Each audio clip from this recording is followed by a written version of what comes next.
Welcome back into Toyota Sports Extra, joined now by a very special guest, a man I've known for quite some time. He is one half of the Lowdown on Sports 1140 KHGK from noon to 3. Jason Ross, and he's also, as Kings fans would know, pregame, postgame host for Kings Radio. He's been doing it a long time. Jason, welcome to the show. Thanks for having me, Pierre. How are you? I'm doing fine. It's great to have you finally. It's great to be here. How long have we known each other now? Like 14, 15 years? I was there. I was there at the hospital when you were born. It was a special day for me. Yeah. Yes, you were. And what a grand day it was. It was. Jason, kind enough to join us now. Obviously, the NBA Finals getting ready to start on Thursday, June 1st, and the finals can be viewed right here on ABC 10. Jason, you've been around the NBA for so many years now. This is the third straight year that we see the Warriors and Cavaliers in the NBA Finals. The first time we've ever seen the two same teams in the finals for 3 straight years. After what we've seen the last couple of years, I would imagine this has got to be one of the most anticipated matchups we've seen in the finals in quite some time. Yeah, I'm anxious. I'm really anxious for this because we've had to go through a lot of stuff to get here. Right. But I think it's worth the wait because the three-peat, as you said, for supremacy. We've seen the Cavs probably felt they should have won the first one. I bet the Warriors felt they should have won last year. And now we have the two best teams with star power everywhere. It has all the makings of a long series. At least I hope we get that. I know a lot of people are on the Warriors, especially Vegas. When you look at Vegas, they're picking the Warriors as a heavy favorite. I'm not ready to pick the Cavaliers just yet, but they have been playing really, really well, especially after the last month of the season where people were questioning whether or not they were really into it. They were porous defensively. But this Cavaliers team, looking every bit like the defending champion, I think they're a real threat to the Warriors in this finals. I think I'm the only one with Kings in 6. Yeah? Yeah. I like that pick. I love that pick. You're right on the Cavs because I think they've peaked. We were worried about them. They turned on the proverbial switch. This is the best they've played. But it is just such a matchups, I think, in this PR are going to dictate this whole thing. There's some things that can Tristan Thompson and Kevin Love stay on the floor together and guard some guys that are smaller, quicker, maybe more agile than them. If that can happen, that's going to boost the Cavs. Can Durant just dominate a series? A healthy Curry? There's so many things that are still kind of variables that make it a little bit difficult to pick, but I agree that the Warriors come in as the favorite. LeBron James is pretty good from what I hear. This just in, the guy might have a future. I mean, what is amazing, Pierre, he's still doing it at this level. Other guys in his draft class have started to decline, which is normal.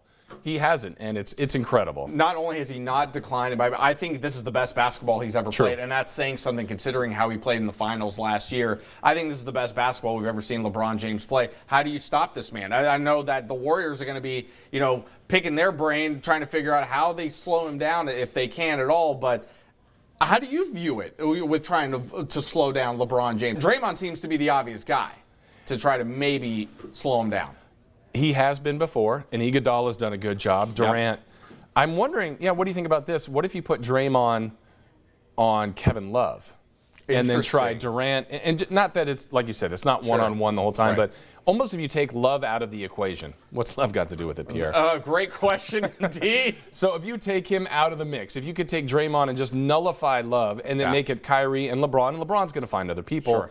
But I think they need all three of those guys clicking. And that's, again, one of the dynamics. I'm not sure how this will go. What will the Warriors do? And that's kind of the fun part of this. I like the Golden State Warriors to win the series. Okay. But I like them to win in 7 games. I think we'll see it go the distance again. I know the NBA would love to see it go the distance again.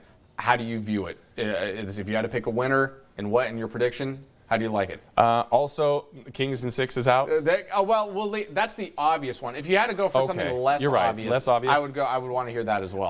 I will agree with you on the Warriors. Yeah, Warriors in 7, just based on star player. One more star player. I know that's not a huge differential, but the league is built on that.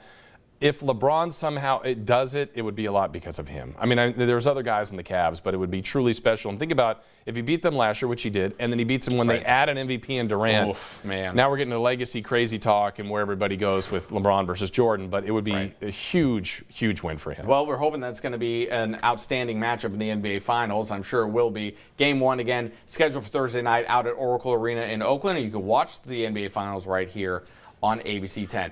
But we also need to take some time to talk a little Kings basketball. Kings. And what Kings? A little wild couple of weeks for the Sacramento Kings. The NBA draft lottery took place a couple of weeks ago.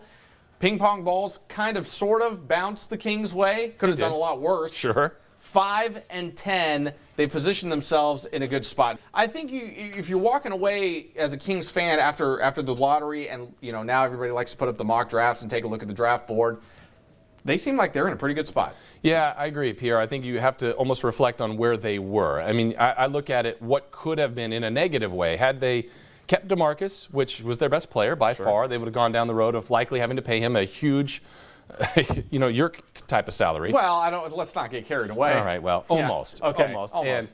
But they would have put so much of their money into their best player, which makes some sense. But then they likely would have finished outside the top 10, lost their pick, not had Buddy, not had 2 draft. I mean, what happened worked out really well for this team. So they've started new. They've gone backwards to hopefully go forwards. And now they have to draft right at 5 and 10. And that's a big mystery, but they have to get those 2 picks right. When you look at this draft, I hate to be a Captain Obvious here, but point guard's the biggest need for this team. And I think that's where I would imagine that the Kings front office is looking at point guard. Well, it's good that it fits into the sweet spot of the draft. 3 of the names you hear around the top 5 are point guards. So I think you can hit the need and best player available kind of in one fell swoop. Is there a guy that you're targeting at 5? I know that everybody, the hot name out there right now is De'Aaron Fox out of Kentucky. That's the hot name, so much so that some people are projecting he might even go as high as 3, which I'm sure the Kings might be nervous about. He could go to 3 to Philadelphia. He could go 4 to Phoenix. And I know that the Kings are probably worried about that because in all likelihood, Markelle Fultz, Lonzo Ball will be off the board by the time the Kings pick at number 5. I know that you would love Lonzo Ball, being a UCLA fan that you are. But minus his dad. We could do without LeVar. Yeah. Lonzo will take. LeVar can stay at home. Exactly. De'Aaron Fox is the hot name, and after watching him play in the tournament, I would love to see him in a Kings uniform. I really would. I'm with you because he plays so hard. There's such a motor there. He's quick. He's a bigger guard. He's defensive oriented. I like that he's lefty. That's a little bit quirky. And by all accounts, Pierre, I think he wants to come here. What a novel concept. Somebody that wants to come to Sacramento. I'll be the first. I'll get in the car and pick him up from the airport first thing if you like. Can I go with you? Sure. Why not? Yeah. Let's go. We can go Carpool. together. It's kind of a weird mix with this roster right now. So after point guard, where does this team go? I guess if you go back to need, I feel like it's small forward maybe. I mean, last year to start the year, you had Omri, you had Rudy, you had Matt Barnes. There's a surplus. Now all 3 are gone. We assume Rudy's going to be gone. Correct. Yeah. So I think that's an area that makes some sense. But again, I would go back to best player. What do you think about this? I've been kind of throwing this one around. A second point guard. If you get one at 5, why not at 10? I don't know that that's what they would do. That's the most important position now in the sport by far. Yes. Rolled the dice a little bit, and it wouldn't be. What if they both work? That's not a problem. That's a good thing. So just an idea. If it's Smith or Dennis Smith out of NC State, something. I mean, just if you feel he's next on your board and you already have taken De'Aaron Fox, let's say, why not? So many moving parts to this team. I don't even know where to begin with what this team is going to do in the summertime. Yeah, well, Summer League, not that anybody truly cares about that, but they're going to have all their guys around. If you put 2 draft picks, maybe even 3, don't sleep on the 34th pick. I mean, I think that's something that could make this roster and be a part of what they're doing. But they're certainly going to be young. And I think that's the one thing that's going to be clear. And like I said, it felt like they went backwards, but I think they're starting the climb. And it's paramount, though, for all these guys we got excited about. Scal's got to get better. Willie's got to get better. No doubt. Buddy came in, scored, great, but got to take another jump. So if all those things happen, I think that's when the climb will start. This was a lot of fun. This was fun. I think we should do it again. I agree. He is one half of the Lowdown on Sports 1140 KHTK, which you can listen to Monday through Friday from 12 to 3. Jason Ross, kind enough to join us to talk a little Kings. Good to have you, Jay. Thanks, Pierre. We'll be back with more Toyota Sports Extra right after this.